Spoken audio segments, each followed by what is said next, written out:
Assalamualaikum warahmatullahi wabarakatuh. Alhamdulillahirabbil alamin wa bihi nasta'in ala umuri dunya waddin. Wassalatu wassalamu ala asyrafil anbiya wal mursalin sayyidina wa maulana Muhammadin wa ala alihi washabihi ajmain, amma ba'd. Terima kasih. Dalam kesempatan kali ini kami akan menjelaskan tentang makalah kami yang kami jadikan dalam bentuk PPT yang dimasukkan dalam video untuk memenuhi tugas daripada dosen pengampu, yakni Bapak Nurdi SAG MPD. Terima kasih. Langsung saja, proses masuknya Islam di Indonesia. Sebelum agama Islam masuk ke Indonesia, berbagai macam agama dan kepercayaan telah ada di Indonesia sebelum Islam, antara lain animisme, dinamisme, Hindu, dan Buddha yang telah dianut oleh masyarakat Indonesia. Akan tetapi setelah Islam masuk di Indonesia, kepercayaan dan agama-agama yang telah dulu ada di Indonesia lambat laun semakin berkurang. Islam sendiri masuk di Indonesia dimulai dari abad ke-7. Akan tetapi mulai pesat masuk di Indonesia ini mulai abad ke-12 sampai ke-13.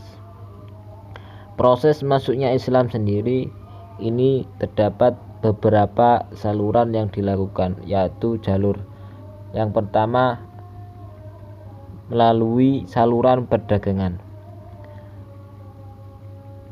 Mula-mula proses masuknya Islam di Indonesia melalui perdagangan ini disebabkan oleh kesibukan lalu lintas perdagangan pada abad ke-7 hingga ke-16 yang membuat pedagang Muslim, Arab, Persia, dan India turut ambil bagian dalam perdagangan dari negeri-negeri bagian barat yang menuju ke arah Nusantara, yang kemudian membawa ajaran Islam turut masuk ke Indonesia.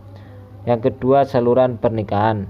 Dilihat dari sudut ekonomi, para pedagang Muslim memiliki status sosial lebih baik daripada pribumi Indonesia sendiri, sehingga tidak sedikit penduduk pribumi yang akhirnya tertarik dengan para pedagang Muslim tersebut, khususnya putri-putri raja dan bangsawan.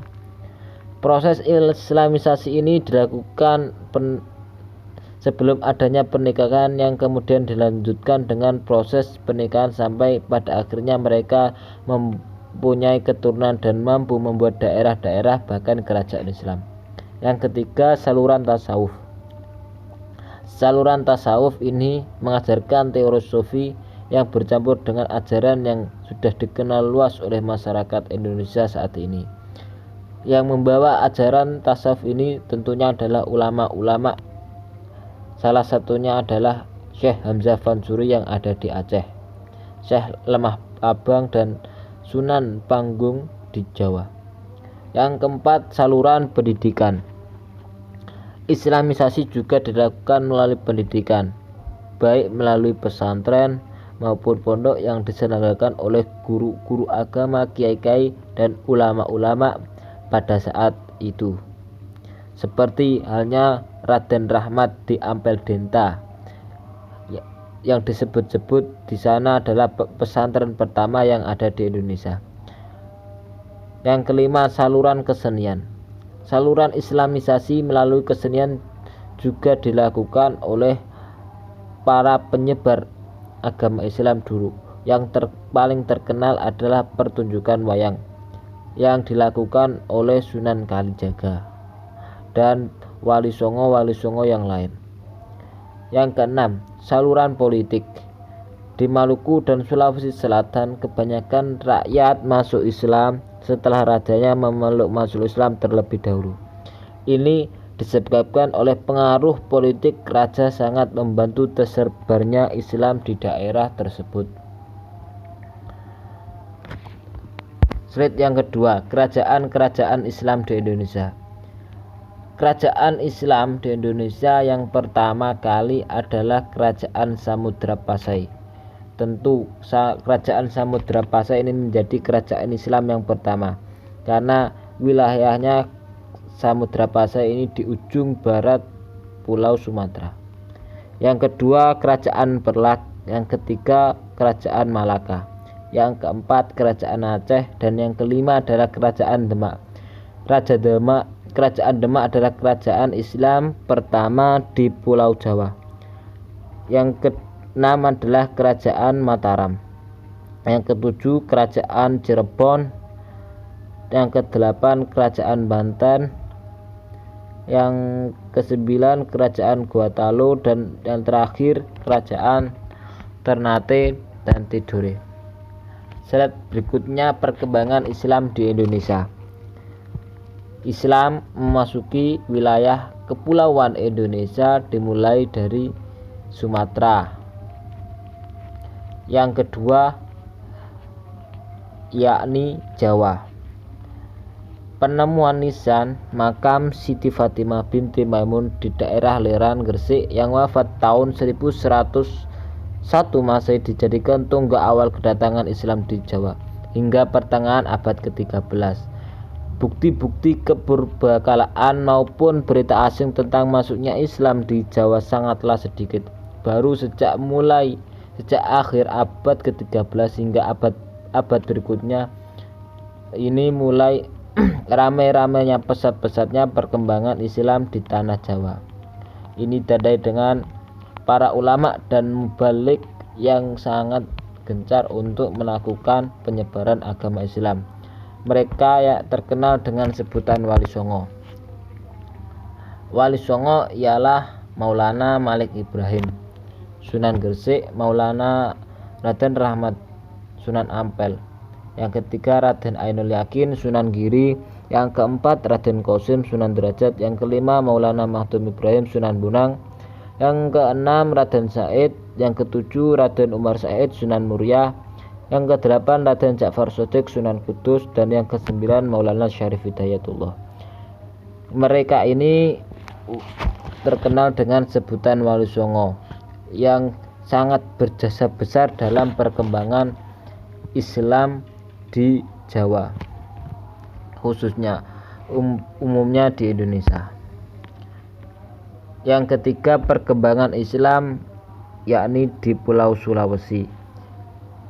Agama Islam mulai masuk di Pulau Sulawesi ini pada abad ke-16 setelah banyak kerajaan kecil yang sebagian masih memeluk kepercayaan animisme dan dinamisme.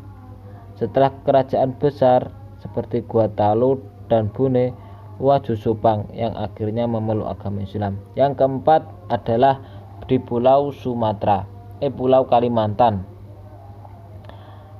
Masuknya Islam di Pulau Kalimantan ini adalah jasa dari pasukan Demak yang membantu Pangeran Samudra untuk memerangi kerajaan Daha, yang akhirnya dengan bantuan pasukan Demak akhirnya Pangeran Samudra ini menang. Yang sebelumnya diadakan perjanjian. Akhirnya Pangeran Samudra beserta segenap rakyatnya masuk Islam dan bergelar dengan Sultan Suryamullah. Yang kelima adalah Pulau Maluku dan sekitarnya. Pulau Maluku, Islam mulai masuk di daerah Maluku dan sekitarnya ini antara tahun 1400 sampai 1500 Masehi atau abad ke-15. Yang dibawa oleh para pedagang muslim dari Pasai, Malaka, dan Jawa. Dan mereka yang sudah beragama Islam banyak yang pergi ke pesantren-pesantren yang di Jawa Timur untuk mempelajari Islam. Slide yang selanjutnya ialah hikmah sejarah perkembangan Islam di Indonesia. Setelah memahami bahwa perkembangan Islam di Indonesia telah memiliki warna atau ciri khas karakteristik tersendiri dalam penyebarannya, kita dapat mengambil hikmah Di antaranya sebagai berikut. Yang pertama, Islam membawa ajaran yang berisi kedamaian. Kalau bukan kedamaian, pastilah bukan Islam. Yang kedua, penyebar ajaran Islam di Indonesia adalah pribadi yang memiliki ketangguhan dan bekerja keras. Yang ketiga, terjadi akulturasi budaya antara Islam dan kebudayaan lokal. Meskipun Islam tetap memiliki batasan dan secara tegas tidak boleh bertentangan dengan ajaran dasar dalam Islam. Hal ini akulturasi budaya telah dilakukan sendiri oleh para wali songo dalam menyebarkan agama Islam. Dengan cara tersebut, akulturasi budaya antara Islam dan kebudayaan lokal pribumi ini mampu secara pesat mengembangkan agama Islam. Setelah hikmah sejarah perkembangan Islam, kini manfaat yang dapat kita ambil dari sejarah perkembangan Islam di Indonesia. Tentu saja banyak manfaat yang dapat kita ambil untuk dilestarikan, di antaranya sebagai berikut. Yang pertama, kehadiran para pedagang Islam yang telah berdakwah dan memberikan pengajaran Islam di bumi Nusantara turut memberikan nuansa baru bagi perkembangan pemahaman atas suatu kepercayaan yang sudah ada di Nusantara. Yang dulu sebelum agama Islam masuk, yakni para pribumi ini menyembah pohon-pohon, menyembah batu-batu. Nah, ini kan pemahaman yang kurang benar dan secara akal tidak dibenarkan juga. Yang kedua, hasil karya para ulama yang berupa buku sangat berharga untuk dijadikan sumber pengetahuan. Yang ketiga, kita dapat meneladani kisah dari perjalanan Wali Songo dalam menyebarkan Islam. Kita tahu, tentu kita sudah banyak membaca sejarah atau kisah Wali Songo yang kisahnya dalam menyebarkan Islam ini sangat mengagumkan dan juga mengharukan demi menyebarkan agama Islam di Indonesia. Terima kasih, sekian yang bisa kami sampaikan. Apabila ada penjelasan yang kurang berkenan atau kurang jelas, kami mohon maaf yang sebesar-besarnya. Sekian, terima kasih. Assalamualaikum warahmatullahi wabarakatuh.